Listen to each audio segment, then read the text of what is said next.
Cannabis stands on its own as the drug most likely to tip someone into a state that looks like bipolar or schizophrenia. That's just background rate. When researchers in England looked at this about 10 years ago, they wanted to say, well, what impact does daily use of cannabis have?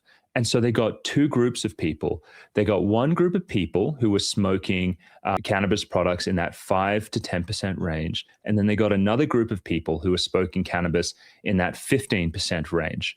And then they followed them over time to see what percentage of them went on to develop a psychotic condition.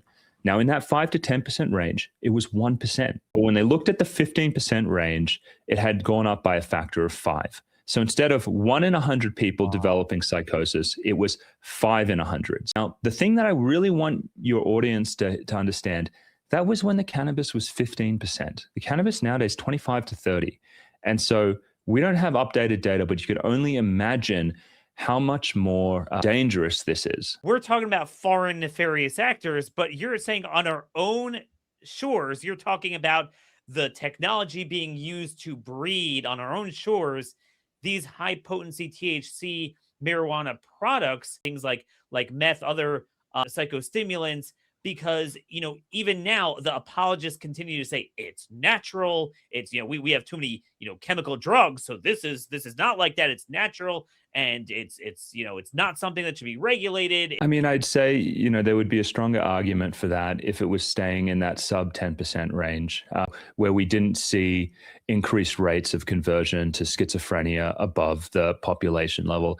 I mean, the reality, it's just a different product now. Now, when they looked at cannabis, 40% of the people who had a drug-induced psychosis, again, this is back in 2018, they went on to develop a psychotic condition.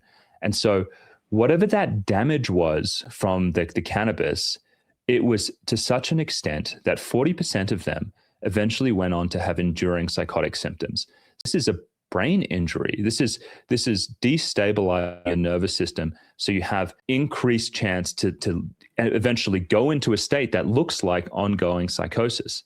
And the last thing that I wanted to say on this point is when they compared this to opiates, cocaine, hallucinogens, alcohol, sedatives, amphetamines, all of these other drugs, cannabis was causing nearly twice as many problems as that. It is unique among the drugs of abuse in increasing the risk of psychosis.